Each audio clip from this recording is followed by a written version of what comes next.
Hey, yo, it's me, Pops Van Marmalade, and you're watching the Comics-Related Madness Network. So come get some. CromCon. CromCon.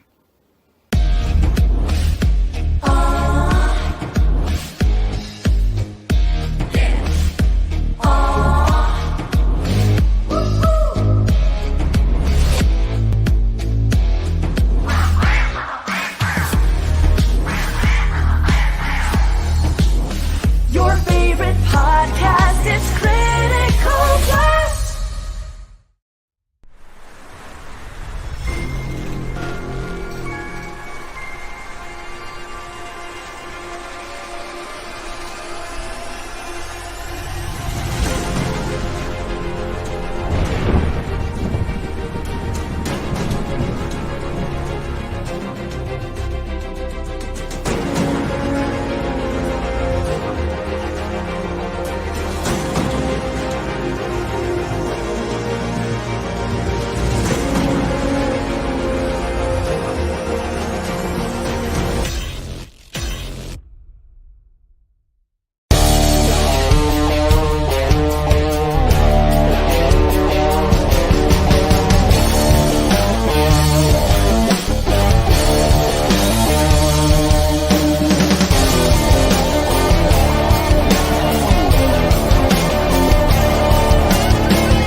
Creating beyond calculation, beyond politics, and beyond the big two.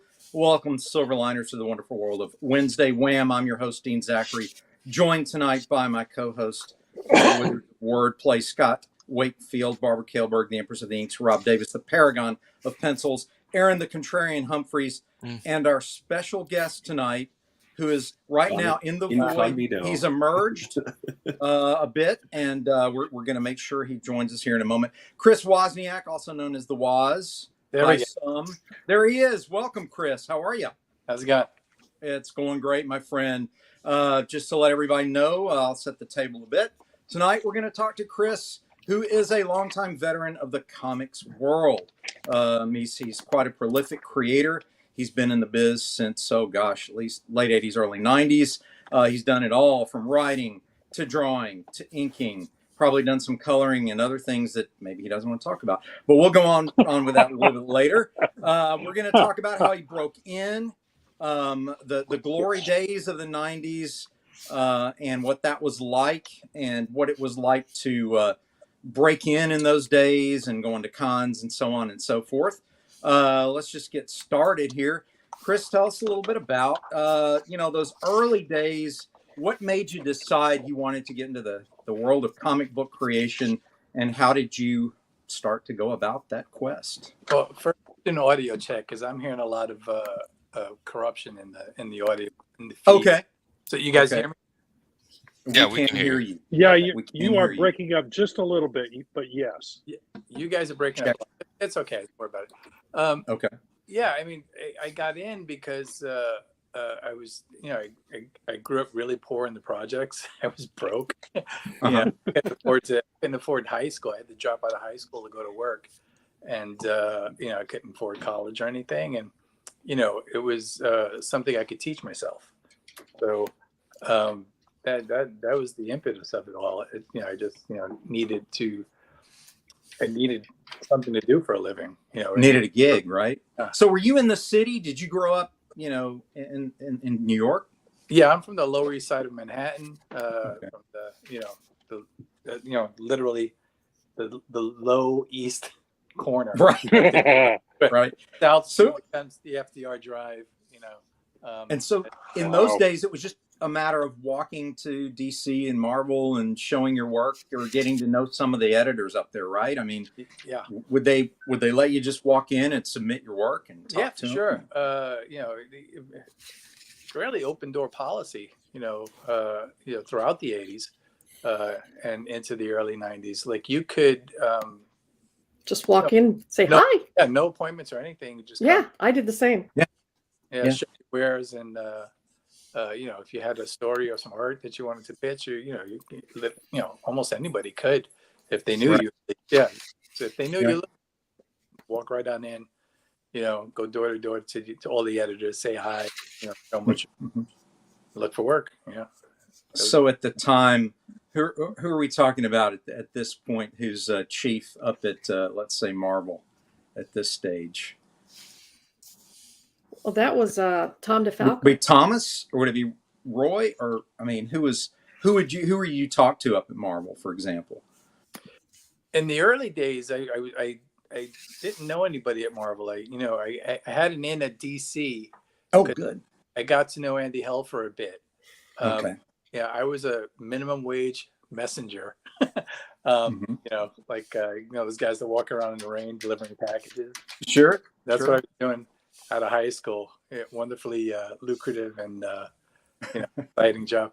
And so it just turned out that I had gone to DC a couple of times to show stuff because I was doing assistant work for Art Nichols, and I got to he introduced me to a few people at the office.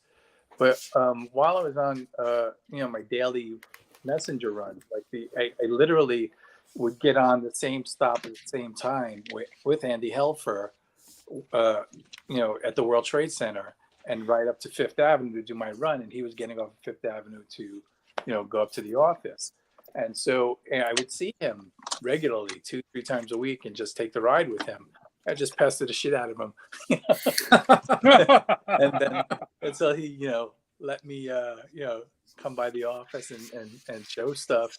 And I knew him well enough that I could just kind of show up and everything, and he got sick and tired of seeing me.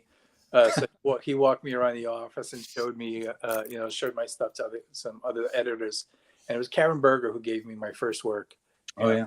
Yeah. And I started as an inker, because that's what I was. Yeah, I was Art Nichols inking assistants. I was doing backgrounds and stuff for art. I had ghosted a couple of things. Like I ghost penciled an issue of one of the Shooterverse books. What was the football one? Oh yeah. Anybody remember those? Yeah. Yeah. New Universe. Anyway, whatever the last issue of the football book was, I think Alan Kupperberg was supposed to do it. He didn't have time or whatever, and they gave it to Art to do. Art didn't have time, so he had me do it, and he was going to say that he did it. And so that so that was kind of my first foray into penciling. Uh-huh. And my first real work, though, that I got a paycheck from DC Comics, I was up at the office showing stuff to Andy Helfer. I had done inking samples over Luke McDonald, who was drawing Justice League at the time. He was doing the Justice League, the low rent Justice League, before the Maguire. Yes, pre-Maguire. Yeah. Yeah, with Vixen and all those guys. So I had done inking samples over that, and they actually liked them. Andy brought Dick Giordano in, and he showed. Well, He's my hero. Oh, and they had a cover that had just come in. It was Justice League of America. I think it's 259. It's the one where Gypsy gets shot. Okay. On the Okay. So Dick was like, he said, why don't you take a stab at the cover? But they didn't want to trust me with real pencils first time out. So he showed me how to ink on a light box and sent it to Xerox. And of course I was back first thing in the morning with it. And they were like, okay, it looks pretty good, but the hand's no good. Redraw the hand for us. And that was, I'd never done a patch before, and they go right in front of them. And I was like, okay, I was getting good enough. Hello. We're probably going to cancel. Hey, this Roberta. anyway. hey, Roberta. Hey, Roberta. And so, they let it go through, and then I started, getting some, trickling inking things here and there. Well, so as you were getting started and training yourself, whose work were you looking at? Was there anyone in particular like that you were trying to draw? A lot of us have our heroes as we first broke in. My emulate. whole generation was obsessed with Terry Austin. Yes. Absolutely. Yes. And Yes. and still am. Still am. There's just never been anything. After 30 years, I still am. Yeah. Well, Just Terry. still Good has- taste there. He's amazing. I turned into a big time fanboy when I got Terry Austin. Actually got to ink a cover I did for Malibu at the time, Prototype, and I still just can't believe it. Yeah. It was one of those things where one of my heroes. Was there any penciler in particular that you were following at the time that you were trying to emulate? Oh boy. Everybody wanted to be John Byrne. Yeah. Guilty. Guilty. I couldn't do it Yeah. too well. I loved Ross Andrew. I actually got to meet Ross once for a couple of hours. Actually, he spent with us at the office. I used to go to art and design high school and fake my way in with my brother's portfolio. And, I love it. and we were playing hooky one day, me and my friends, and just walking around the city, midtown and everything.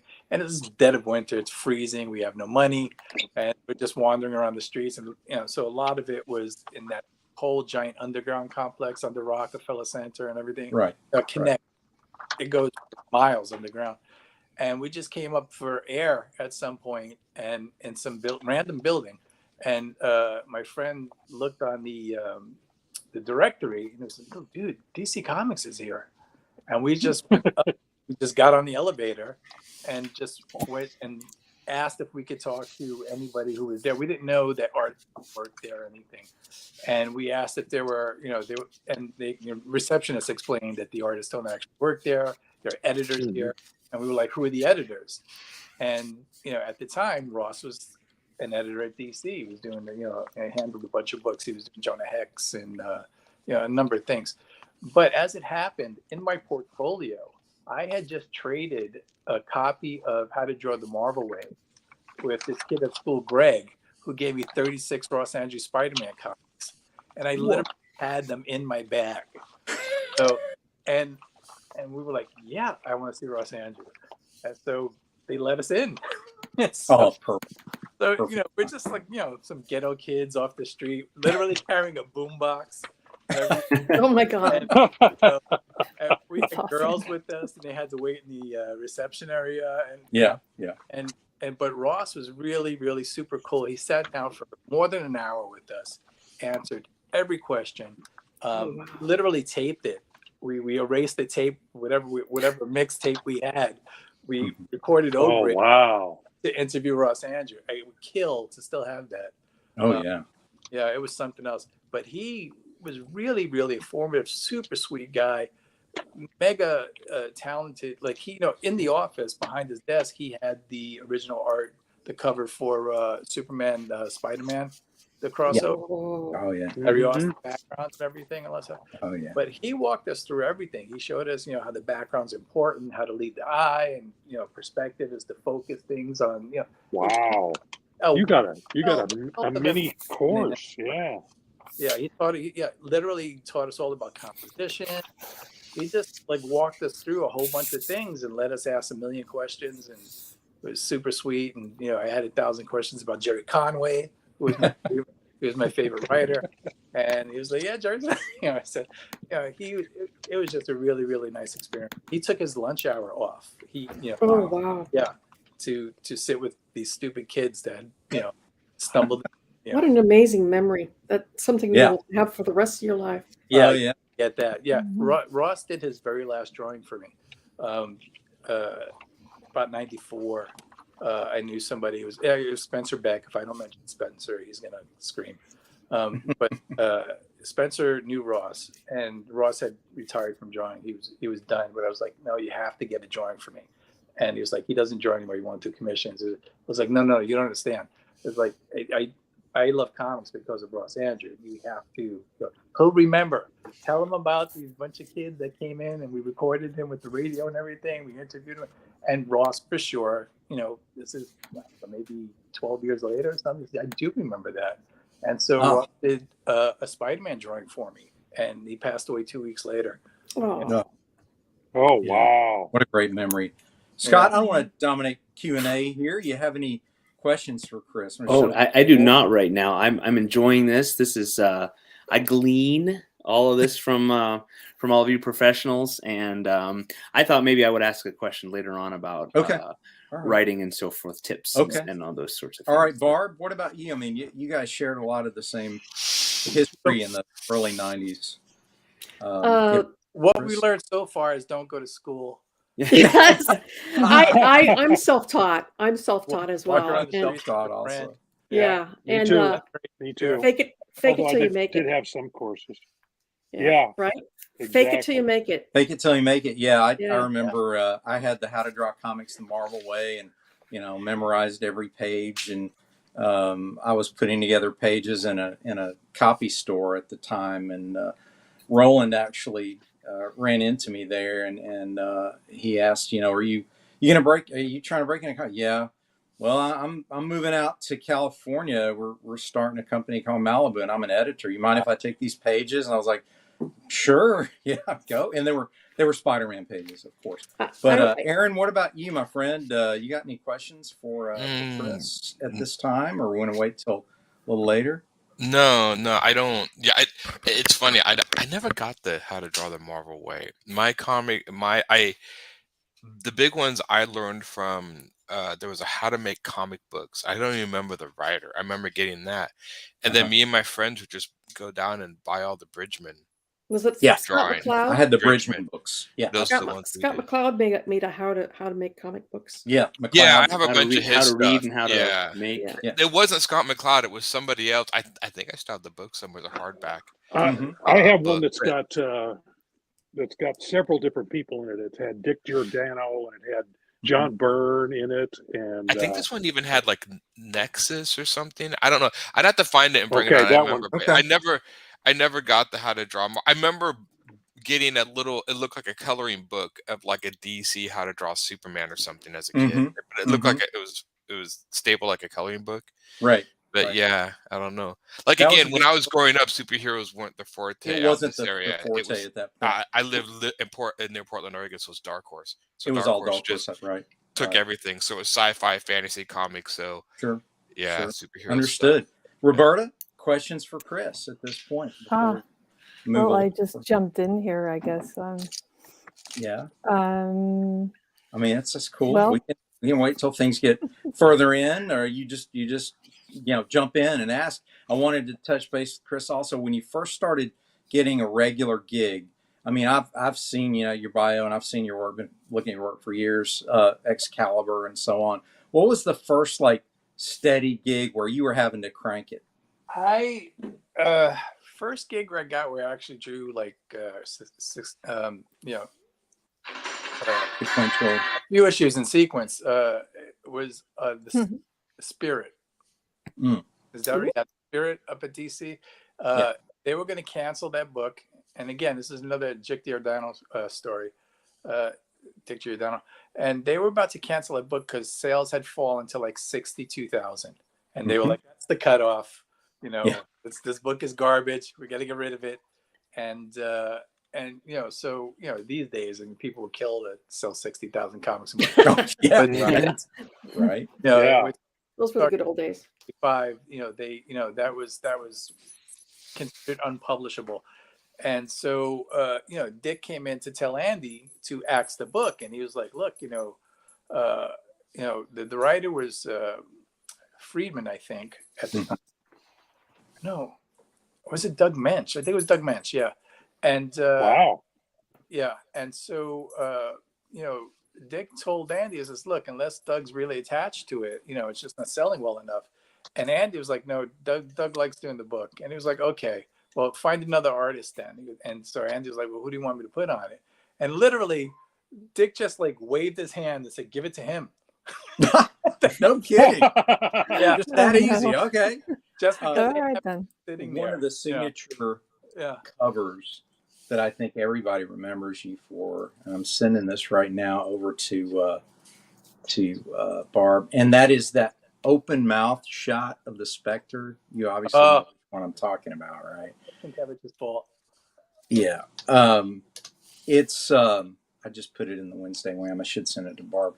But Earlier, you have a particular style. It's very memorable. It has a little bit of all the people you've mentioned, also a little bit of Gene Colan in it. It's got atmosphere, and it's got an organic feel to it. Very, very powerful.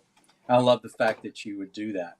Just this huge mouth on the Spectre opening. It's a very powerful cover. But at any rate, so you start with that, and you're having then to meet the deadline of, a regular title. And that's a completely different world than that is a whole nother story, and it's not a funny one. It's one thing to sit around and draw in your house and to draw what you want to draw, and to take your time finishing a drawing. It's a whole nother thing to say, okay, see you in 3 weeks, because the book is going to get published. Yeah. And I had no professional experience. And even though I had done assistant work with Art Nichols, Art, he didn't have the best professional habits. I don't want to, say things, but it's no secret. But he would take on tons of work. I mean, he would have, no exaggeration, he would have a stack of work of pages to do, like this high, like on his desk, and it would be like 6 issues of stuff that was all due yesterday. So I didn't, and I'm not blaming Art for that, but I didn't know anything about being professional, and so Andy actually had me come into the office. Andy had a drawing table in his office, and for 6 or 8 months, I drew comics at the office. I was the only person that was like there, like I would show up like it was my job and pencil pages but it was awesome because in those days I was brand new. I didn't know anybody, and guys like Howard Chaykin would come in and rip you a new asshole. And, and Andy would be on the phone with Jack Kirby every day, on speakerphone, because Jack was, they were doing Superpowers, and Jack was out in California. And he had just, Keith, Giffen was in like all the time, and it was just crazy. And that's, I was there when McGuire got his first gig. I was there when Bart Sears got his first gig. Bart Sears, he used to work at Hasbro, and he used to do like toy designs. Yeah, there you go. Yeah. Talk to me about this, like that. I just realized that's a craft hint. Remember that stuff? The halftone paper? Oh God. Yeah. Yes. Yeah. That's the halftone paper. And I brought it in, and Andy is like, "What the fuck? What are you doing?" I was like, because I didn't show a sketch or anything for that one. I just came in with it, and he was like, "Dude, this is a little wild," and I was like, "Yeah, but it's cool." And and he was like, he was unsure about it because I guess it was a little different. But and so I can see now that's too tall for a logo, and they scooched it over.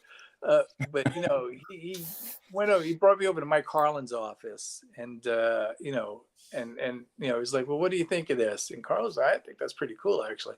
And so Carlin, landed on my side, so Andy let it slide through. But yeah, that was one of those ones where I just showed up with it. Here's a cover. Yeah, And, yeah. And Mike was always very generous with his time. He was I think he was the editor of the Superman titles when I was first getting in, and it was he, and it was I think Kevin Dooley actually gave me my first. Yeah, I was there when Kevin got hired. Yeah, Andy, because that was the same time, and Andy was unsure about hiring Kevin because initially Kevin was hired to be Andy's assistant, gotcha. and Andy was like, I feel weird hiring someone because Kevin's a little bit older than Andy is by a few years, and so Andy did not want to. He was unsure. He was like, I don't know if I want an assistant that's older than me. But, he was like, look, he's a good guy. He's, and so, they brought him in, and Kevin worked out great. Kevin's a really good guy. Yeah, he gave me my first gig on a Green Lantern book. I'm going to answer one of our regulars here. Vic says, did we already talk on the topic? Nope, not yet. We're working our way up to that.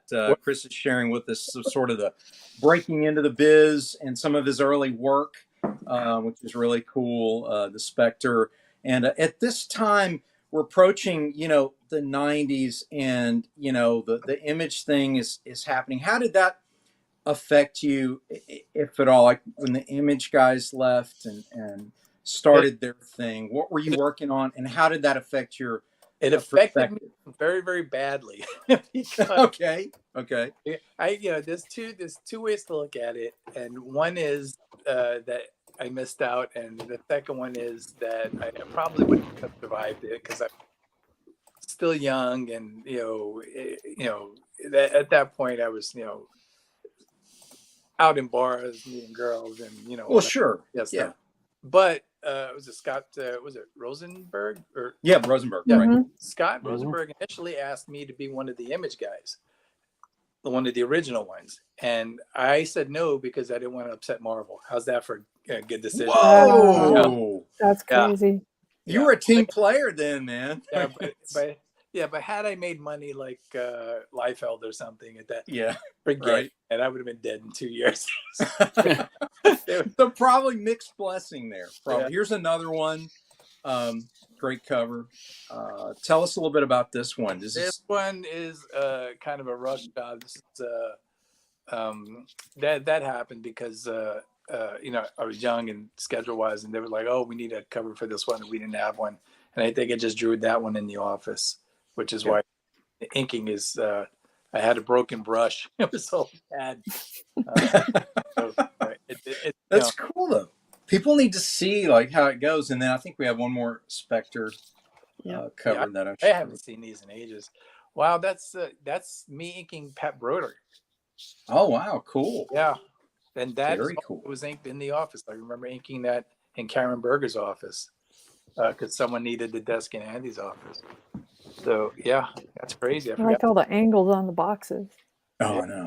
It's really cool. Yeah. Okay, so as we move forward, like when did you start working for Marvel? We've been talking a lot about DC. Marvel, it was one of those things where, we're getting like to the point where things are starting, the sales are starting to pick up and things getting a little crazy with the money and everything.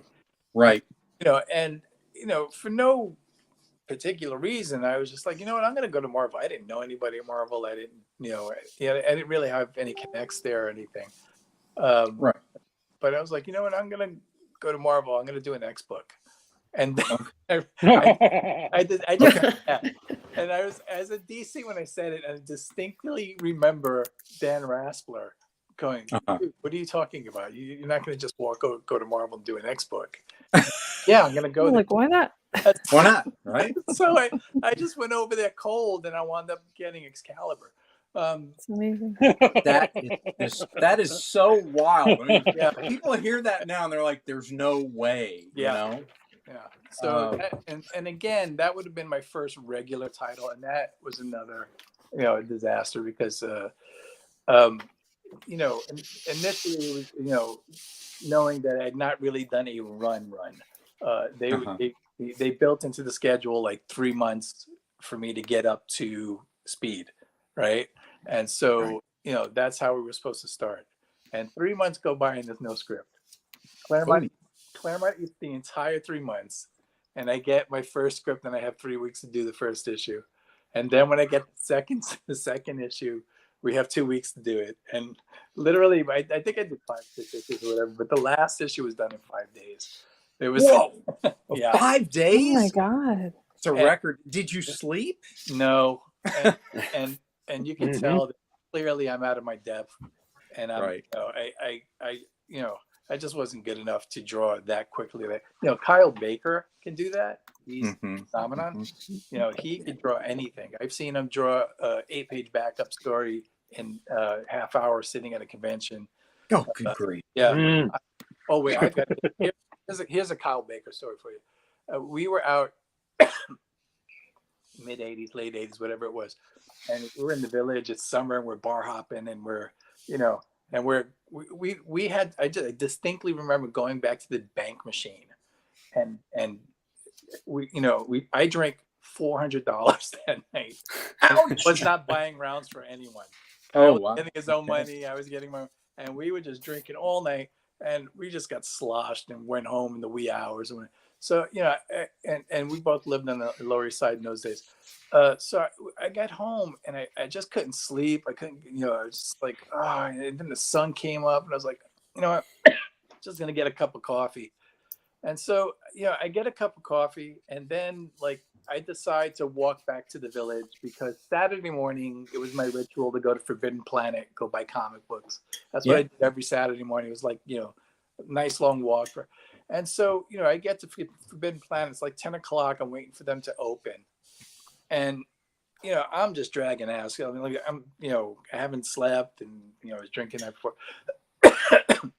Lo and behold, come walking down the street with a FedEx box under his arm. Here comes Kyle. And I'm like, dude, what are you doing here? He said, I'm going to FedEx. And I was like, didn't you sleep? And I was like, no, I went home and I inked an entire issue over Ron Wilson. He went home in those few hours, inked a complete issue of something. Oh my God.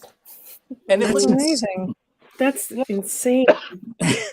Now, how old are we talking here? Are we Kyle, Kyle was even younger. Kyle was probably like 23 or something at the time. Okay. And all right. He was doing pro work and forget it. I was in his house once and we were going to go out. I'm in his apartment and a Marvel editor calls and I'm like, oh, we need an ad for whatever book it is. Right. And he goes, okay, send a messenger, and they're like, okay, it'll be there in 20 minutes. Kyle then pulls out a blank piece of paper, a blank Bristol board, and draws an ad for a book. And then the doorbell rings and he goes, here we go. And could you imagine the balls on you to not panic, knowing that the messenger is on his way? 20 minutes. Pencil and ink something, an ad, pencil and ink it in 20 minutes. It didn't break. Okay, here you are. And then we went out for lunch. Yeah, that's just that's crazy. We all have that gift. Well, I want to go ahead and start talking about what's going on with you, but I want to start with the beginning of the story. When did you first write and submit the Riddler story for Batman? Yeah, so the Batman Riddler story, I first wrote in 1990. It's on. Come on already. I was trying to get out of penciling because drawing for me is time and it doesn't come natural, and so writing for me just comes easier, so I was pitching stories, trying to make that jump. And so, I had looked in some kind of like a joke book or something. They had these stupid joke books, like the paperback, like 1001 jokes or something, one of those stupid things. And it was and there was a riddle in it. And I noticed just reading the riddle in print that the way to write a riddle is that you just need to write the answer first, and then you write what will come to it. Then you write the actual riddle. And I was like, oh, I could write a nice Riddler story. And so I sat down and I locked myself up, and I remember I spent exactly 10 days on it. And I didn't move, and I just wrote the whole thing soup to nuts. But when I was done, I had convinced myself I wrote the best Batman story ever. I was like, this is literally the best Batman story anyone's ever read. I was a kid. I think I was 20, I think I was like 25 or 26. And I got copies, immediately, and gave them first to my friend Pete and my friend James, who were, they were just really big Batman fans. And Pete was also, he had a Marvel, he had done some work at Marvel. He had done some assistant work. I don't know if he had done the work at Marvel at that point, but he did eventually do some real professional comic work. I brought it to the office. I talked to Archie. I was like, look, I got a killer, Batman story, and so he let me drop it off. And, and then coming back to the office, I would run into him and I would have to give him a nudge. Hey, did you read that? And he's like, no, I didn't get to it yet. I was like, look, dude, it's a great story. You got to read it. And so, I did that 2 or 3 times in the next couple of weeks. And then I was in the office dropping off pages. And I do believe I was in Kevin Dooley's office. I'm in the office. I was catty corner from Archie Goodwin's office. One of my guys. Yeah. Mm-hmm. And I wasn't actually, it was the Green Lantern office, but I didn't actually see Archie that day. But Archie came in and it was like, I read that story. And I was like, and he goes, did you write that? And I was like, yeah, I wrote it. And he goes, well, did you write that by yourself? Is that, I was like, yeah, it's my story. He goes, I think it's great. I think it was really great. It's just, it's too big. It's it's too important. And Paul and Jeanette would never let you do something like that. He says, this is literally what Archie said to me. He said, if you were Frank Miller, we'd do this story for him, Wow. And that was that. And I didn't know how to go, what I really wanted to say was I don't even want to draw it. Just give it to somebody else. Yeah. I'm trying to, and I was just too young to push back on that. And, but he let me write something else that I had forgotten about. I pitched another story with my friend Pete, but but it kind of just sat there, and I knew that it was a really great story because everybody that read it loved it, right? Even Archie, and Archie is the consummate comic book writer. Yeah. I mean, there's nobody knows more about writing comics than Archie, and Archie really loved the story. So, I knew there was justification there. I knew it wasn't just in my head that it was a good story. Obviously, if Archie likes it, it's a good story. So it just, it sat, I mean, once I was going to rework it for Image for Shadowhawk with Valentino, and we wound up not doing it. He thought it was too much of a Batman story. And then he's like, well, why don't you rework it to be something original and do it like that. And I was like, okay. And so I created a character called Pulse, and me and Mark Texter were going to do it. Mark was going to write the story, and we were going to do it as a 3 or 4 issue miniseries. And literally, I think there's a preview of it or something in the Shadowhawk first trade paperback in the back. And but at that point, Jim Lee came in and offered Tex something crazy like $40,000 an issue to do. I can't remember the book that he did for Jim. I can't remember the name of the book, but Tex did a mini series for Jim Lee. Yeah. And so he jumped ship for the money, and then the story just sat there, and so I would pull it out once in a while and everything.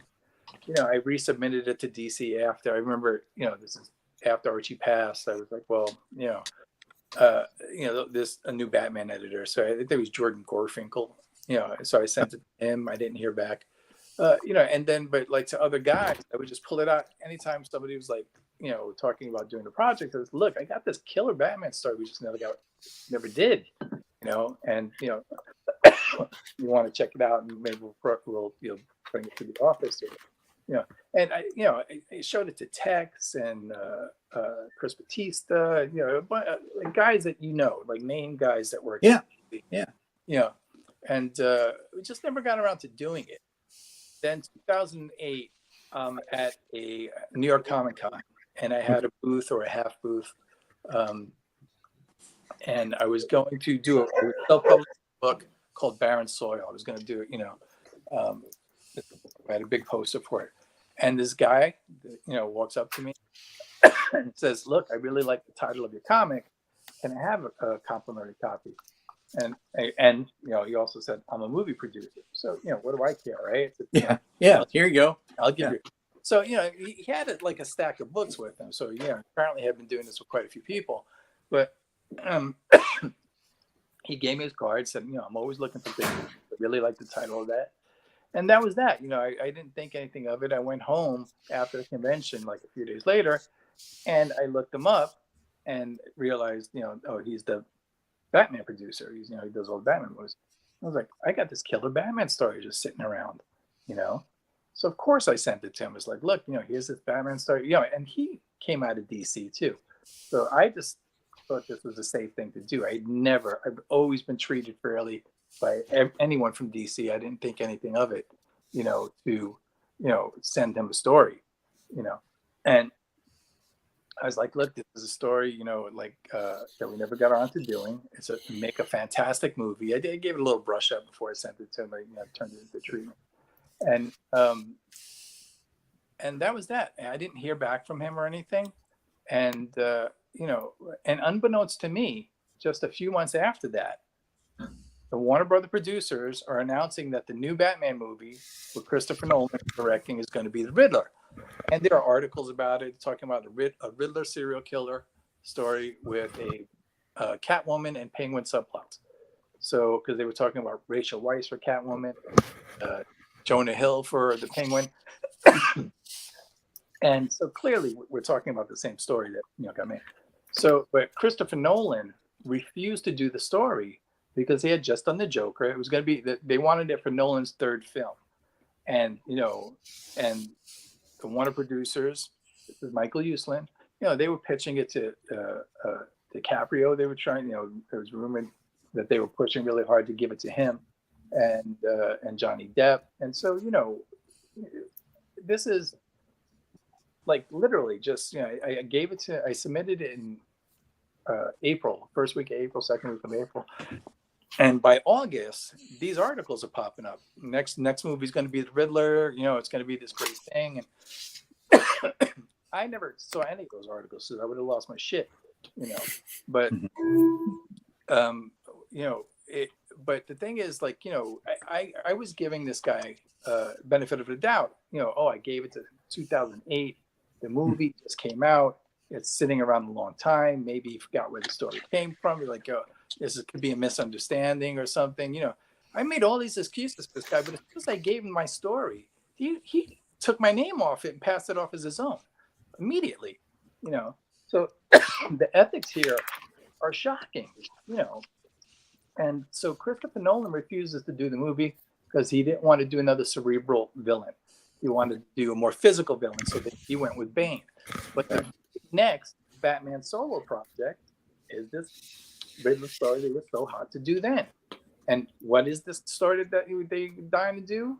It's the same fucking story I gave. Excuse my French. Yeah. So, and I'm so I didn't see it until it was on HBO. I missed it in theater. I live in a small town now, so it's like the movie will run for a week. If you don't see it, you don't see it. Right.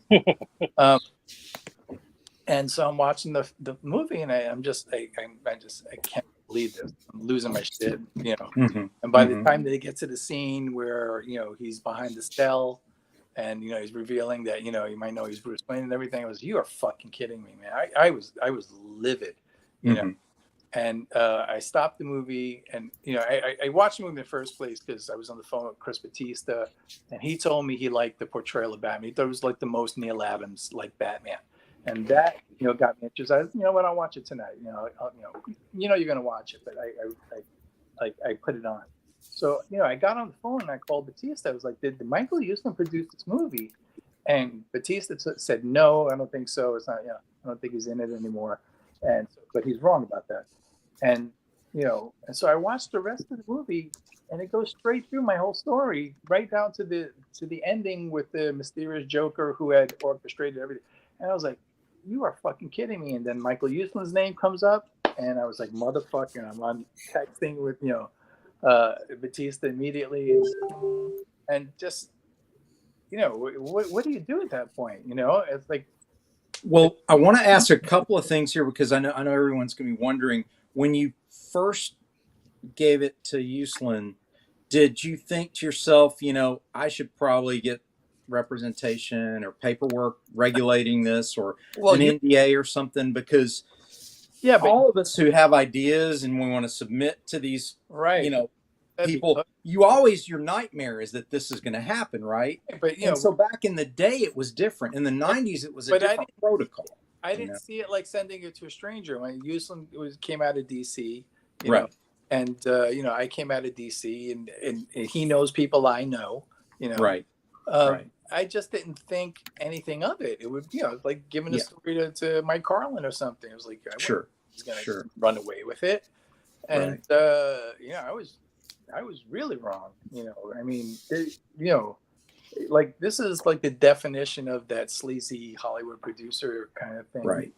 Right. The epitome of it, And so what were I want to be clear too on the similarities that are inarguable, that you are alleging. You're saying, look, this is my story because it's not just the fact that it had the Penguin in it and the Riddler as a serial killer and Catwoman. There are specific scenes. Yeah, it's beat for beat the same story.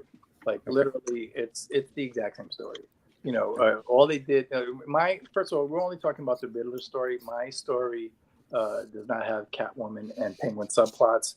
That when you write a story and it's going to be turned into a film, they immediately add extra characters, and that's for merchandising and stuff like that. Sure. All that stuff and that accounts for the 3 or 4 months of before the announcement. They were probably adding those subplots from merchandising and stuff like that. But I mean, it's just one of those things where it was just like, at the time it was just shocking. It's unbelievable. And I didn't. So where are you now in terms of the legal situation? Were you then advised to get legal representation and go after them, or did they come after you? How did that unfold? Well, here's it gets even stranger because like I called them out online for months on Twitter, and I was like, and it got to a point where it was just like clear that my story was stolen. Like I initially I was reluctant to say that, because like I said, I thought it could be a misunderstanding. There's a possibility of that, although it didn't seem like it. And I didn't know that, they were shopping this story back in 2008.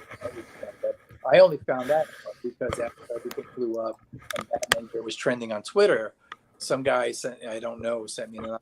Are you aware that they were pushing for a Riddler story in 2008? I was like, no. And I went and looked it up. I found the articles and everything, and bang, there it is. And I mean, and Uslan was the one that has the Batman rights, obviously. And so, it got to a point where I just, I had to make a stink, because you can't just sue none of us. You can sue one of us, second biggest film studio in the world. It just, they'll just drag it out forever. They'll bleed you dry in legal fees, and then they'll, and they'll just, they'll push it, they'll kick it down the road for 20 years and wait for you to get hit by a bus. Is what I was. And so, it was necessary for me to find a lawyer on contingency. So I had to make a stink of that, and that's what I did. And I basically just pumped it until a law firm that was worthy of dealing with Warner Brothers became aware of it, and then that happened. And so, but even more surprising. And again, all I did was I was like, well, this is clearly my story, and I could prove it's my story, right? And so, I was like, I'm not going to sue for millions of dollars. I didn't ask for that or anything. I just want what the other writers got, right? Because there's 2 other credited writers on the story. But the story that I submitted is the main storyline. It's the basis of the film. There is no Catwoman and Penguin subplots without the story that I wrote first.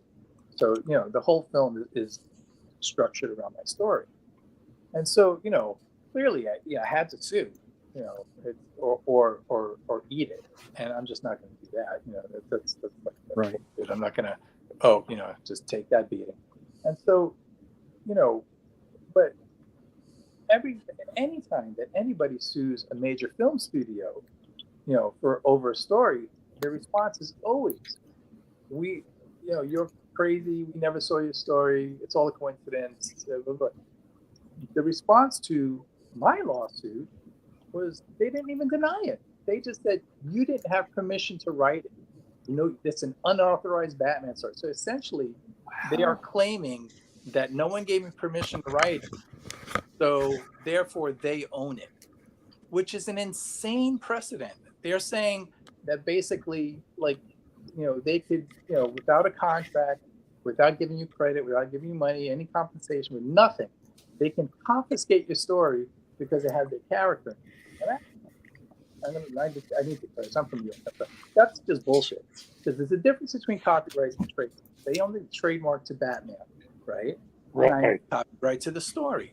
Now, the whole purpose of that is when you create something that it's automatically copywritten to you. But if it's something like this where it's a Batman story, obviously DC owns Batman, right? So the law, the way it's supposed to work is I have the copyright, they have the trademark, and the story could never be used commercially until we come together and have a written contract. That's how the law protects both parties.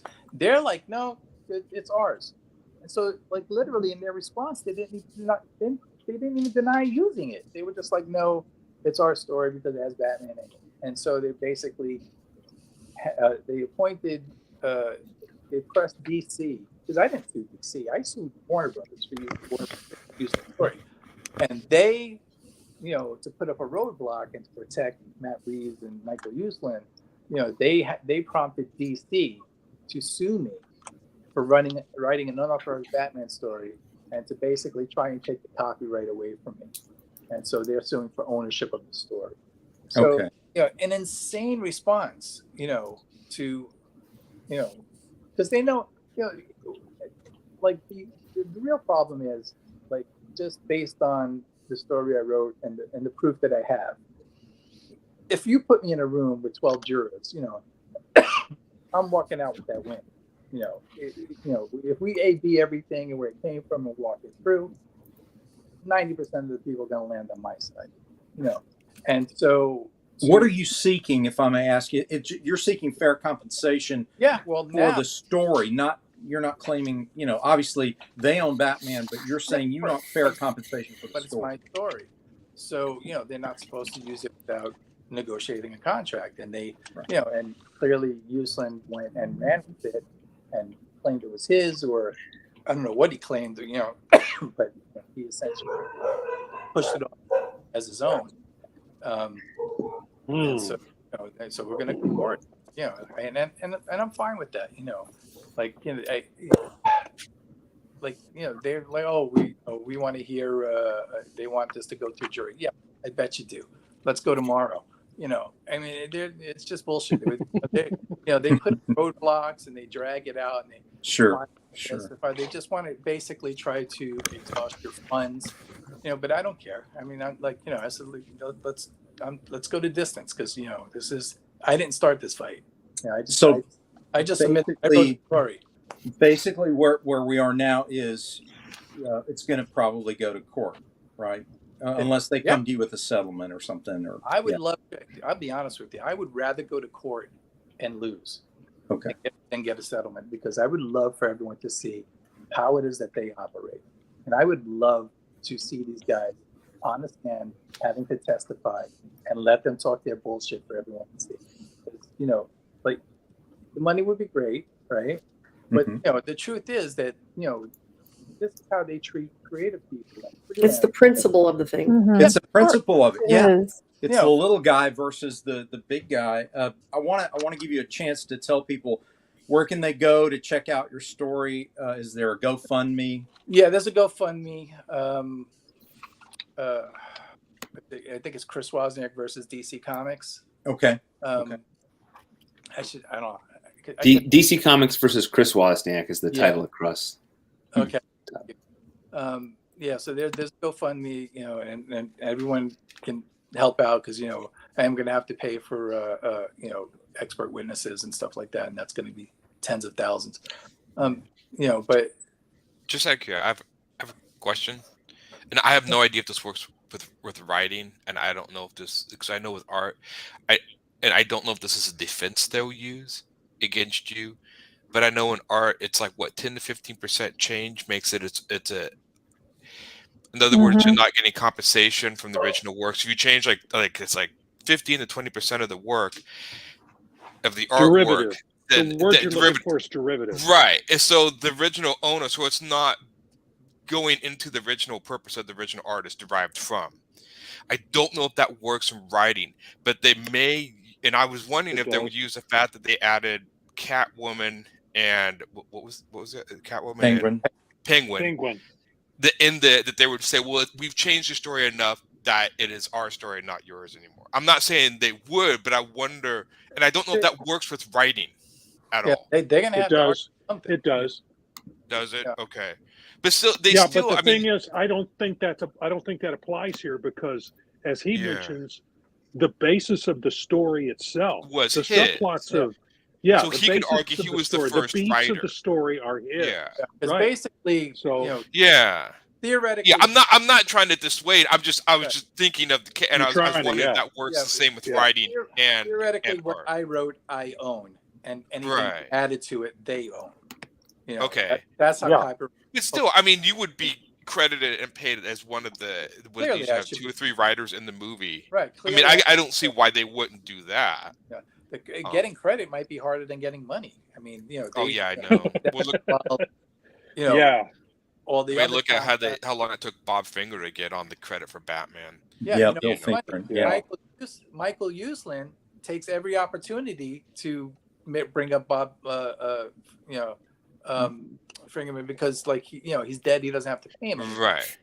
So every time he's in front of the camera, he's like, oh, he gives him credit, and he comes off. But he won't give you credit. Okay. Yeah, he comes off as like this great defender of creator rights, and this is what he's doing in the background. What Chris? What would you offer for the young aspiring people who are writing? Some of them wanting to work for the big two. What would you advise them? Copyright everything before you show anything to anyone, even if it's a friend. If you're going to work with friends. Make sure everything's on paper, get your copyrights. They don't cost too much. And literally, this is one of the only times in my life where I didn't copyright something first. And I got caught with my pants down because I just assumed like we all are from the same family, basically. I thought they quit doing registered copyrights. I thought, isn't everything more common law you copyright don't have now? to register. When you create something. Yeah, I mean, it helps. It definitely helps. Yeah. But if you register it, that gets the government involved. Okay. Because it's registered with them, you have them behind you. Yeah, you don't have to hire somebody. Yeah. Go ahead. It seems weird that if you're just asking for a fair amount, considering the company that you're suing, that it would be literally changing their pocket to give you that money. They don't care. Right. I'm surprised they would even take it to court. Why not they just give you the money and be gone with it? Be done with it. That's what they should have done. The bad press is going to cost them a lot more than anything. Right. So it seems, I mean, because you're just another writer. I mean, the amount of money that movie made and the studio who made it. I mean, I don't see. I guess I don't see this sort of like you're saying, like, why this big? No, we can't pay. Just pay the guy his money. Yeah. What's the end game? I don't see. They spent more on catering at the movie than they would have to pay him. Yeah, that seems really like. Are they trying to make a statement, or maybe I know there's greed involved, but I don't know. That seems like a bizarre. I know, like they're an Avatar. It is very strange that they circled the wagons on this because you would think. Yeah. This is the hill they want to die on? It's just the hill they want to die on because it makes them, I mean, it's an antagonistic approach. Now, again, in the 90s, the protocol for submitting stories was a little bit different. It was more of a gentleman's agreement, so to speak, a friendly agreement when you submitted something and you trusted people. But again, I want to reiterate what Chris has said. For everyone who wants to write for a corporation, make sure you get it copyrighted. Make sure you're properly They represented. do a lot of loopholes. There's a way to do this without actually having to register your copyright, and it's pretty simple. What you do is you mail it back registered mail, so you've got the government on your side. Then Yeah, that was an old. You make a perfect copy of it, seal it up so that it can't be easily opened. Registered mail to yourself. The copyright is like $26. You can do it online. It's not. It's super. You can do it online. It's super easy. It's if super you've got no easy. money, then but it is pretty easy. You know, it's There's funny. also I almost a thing think called a non-disclosure agreement or an NDA, and Yeah. you can send submissions. You can print it out offline, send submissions to people with the NDA, and make them sign it so that it's a non-disclosure. And it's funny for the artists, it's almost easier to prove it a little bit because especially if you do it by pencil, if you do it like physically, like I do a lot of my pages physically. I mean, as long as you bring that to court and show the physical pages that the other person doesn't have, but that's a good argument in your favor. Right. Like these are the actual pencils that they don't have. I have. Okay, but writing, especially with Word and programs, I mean, they can't tell if that's the original. No, they can't. It's document or a conceptual. copy. Yeah, it's conceptual. So there's going to definitely be a back and forth. Well, we're coming to the end of the hour, folks, but I wanted to give everyone a chance who hasn't had a chance to ask Chris while we've got him. Does anyone have a question, Scott? Anyone have anything further? I would love to have Chris back and talk about writing. This is great. I enjoyed it. The hour flew by. I want to hear more stories because there's so many stories from the 90s. I'm a noob in the industry, and I would like to have any and all tips and tricks and pitfalls to avoid that we can impart to our viewers as well. I'd be happy. That would be great for another time. So maybe if Dean can set that up, I would be elated. I will do my best to convince Chris to come back and join the Motley Crew. I've enjoyed this again. Chris, again, thank you so much for joining us tonight. It was fun. Appreciate you being so candid with us, and I hope everybody enjoyed it. As we close out every hour, we like to say, "Make mine Silverline." Silverline. Silverline. Thank you. I'm April Hunter. Make mine Silverline. All right.